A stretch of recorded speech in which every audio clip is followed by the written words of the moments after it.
Nowadays, human efficiency of extracting fish surpasses their reproductive capacity, leading to declining populations, reduced productivity, and ultimately fewer profit for fishermen. This brings us to focus on sustainable fisheries issue. A primary challenge here is the open access to common pool resources.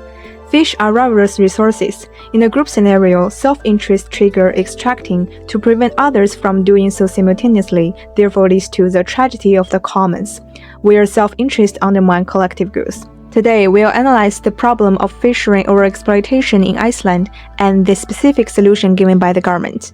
We'll dive deeper into the challenges of open access resources and propose recommendations to improve their fishery policy, the Fisheries Act from 1990.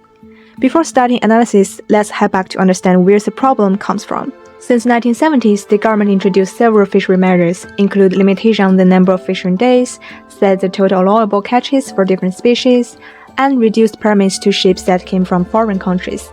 This could be understood as an industry-wide quota. While none of these efforts deal with the common property nature of the fishing industry, this policy creates several efforts limitations that end up driving fishermen to adjust to the new conditions in order to obtain more for their personal benefits. In this sense, merely limiting fishing time didn't alter the fisheries' incentives. When this happens, fishermen might compensate by increasing efforts through larger boats or better equipment, leading to a cycle of escalating efforts, shorter fishing seasons, increased costs, and heightened occupational hazards. So Icelanders started increasing their fishing fleets and efforts beyond biological sustainable. The emphasis on increasing investment in their fishing fleets to generate jobs and support rural regions depending on fisheries. As a result, the fishing industry did not perform well economically. And this led to the problem we are going to talk about today. Fishing overexploitation led to the decline of the fish population, threatening the country's dependency on fishing industry. The maximum sustainable yield, or what we call the catch, was surpassed, which made the economy and the environment crash. Why did this happen? This can be understood the Schaeffer model of efficiency allocation in biological dimensions. This model explains the relationship between the growth in the fish population and the size of the fish population. It attempts to characterize the fish on a long-term average. Hence, with it, we can understand the amount of fish we can catch and how it affects the population, as we can see in S star. In this case, the line represents the equilibrium for catches. Taking more fish can result in a population decline, so it's safer to fish when the population is high. The amount of fish taken impacts the population trajectories, and understanding the ecology of the fish is essential. In the case of Iceland in 1983, this line of equilibrium had already been surpassed. This happened because the fishery policies were not effective in disincentivizing the search for individual revenue benefits. This overexploitation, coupled with the poor economic performances of fisheries and with the scientific evidence on the poor state of commercially imported stock, finally pushed the parliament to introduce additional management measures. The Fishery Act from 1990. This act introduced the main solution to overexploitation, a system of individual transferable quotas, which gives the fish permanent quotas shares that they can also lease or sell, proving an incentive to take a long-term view on the harvesting and management of the resource. These individual transferable quotas offer a very different approach from the previously used by the Icelandic government. The ITQs serve to enhance efficiency, overcome the overexploitation problem, and get to the maximum economic yield.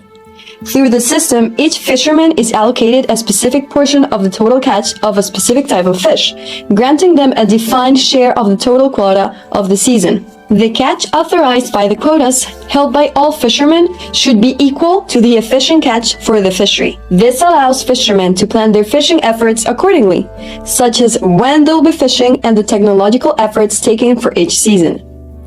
This system tries to eliminate the concept of fish as a rivalrous resource by transforming the competitive race for fish into a more calculated and planned fishing strategy. By making the quotas transferable among fishermen, Markets should send appropriate price signals about the value of the fishery.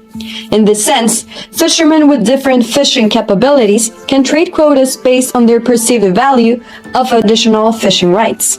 Hence, the fishing industry reaches a more efficient allocation based on the individual fishermen's abilities and preferences. In Iceland, while it was necessary to reduce TACs for many species, the fishermen received quota shares in return, which helped them to survive the consequent economic hardships.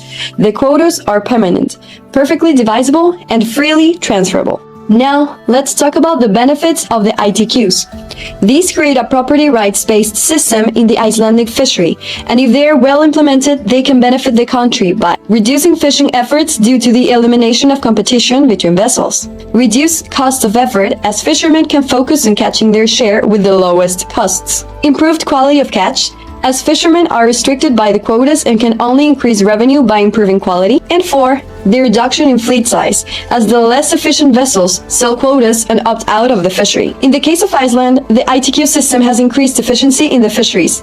These are some of the actual benefits. Profitability increased with the ITQs. This can be seen through the following chart, which shows the decreasing number of vessels in the Icelandic fishing fleet since 1990. At the same time, profits from regular operations started to increase since the 1990s Fisheries Act, as we can see in the chart to the right. Following the ITQ reforms, total productivity in the fishing industry increased. It was 73% higher in 1995 than in 1973. Another measure of the economic efficiency of this ITQ system is the quota value over time.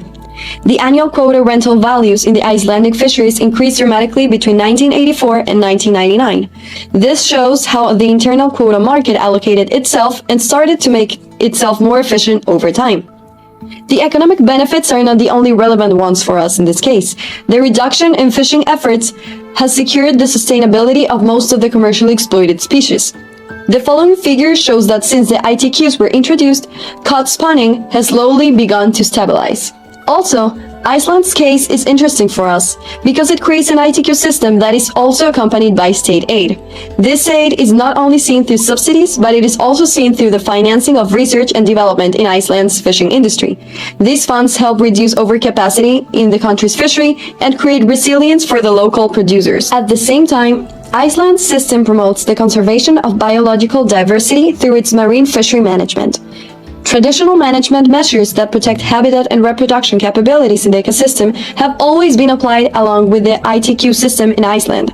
These measures include closures of spawning grounds and areas to protect juveniles, as well as restrictions on gear types for certain time periods and fishing grounds. In this sense, we applaud the mixed system Iceland has created to support their people in the fishing industry. Still, the ITQ system cannot be perfect. This system can promote wasteful behaviors from fishermen, like discarding small fish to conserve quotas for more valuable catches, or even dumping the bycatch overboard to avoid fines. Other counter effects from ITQs can be that they might not inherently improve fish stock health or catch rates compared to other management systems. This system does not take into account the animal suffering problem. At the same time, this system should understand holistically the environmental impact of the fishing industry. One of its main problems is the CO2 emissions, which are not being taken into account. CO2 emissions are not just about the boats and fleets, but also about the biomass taken, the bycatch, the impacts on the environment, and the disruption of the food chain. So now we have some recommendations. In order to continue creating a more sustainable fishing industry in Iceland, to tackle the environmental problem, we propose to mix the ITQ system with a carbon tax that would help reduce emissions. We propose the ideal carbon tax at 0.25 euros per kilograms of CO2, as recommended by the French government. Considering the carbon footprint of a fish at 13.4 per kilogram of fish, this results in an additional cost of 3.35 euros per kilogram specifically for CO2 emissions. Considering that today the price of the salmon is 10 euros per kilogram, this carbon tax would represent a substantial increase in its overall cost. To promote more sustainable and less harmful fishing practices, we also propose labels for the fishing industry. It is proven that consumers are able to pay 20% more for labels and good quality of living for animals. Through these recommendations, we believe this would give a more holistic approach to Iceland's fishing industry and its policies to tackle overexploitation.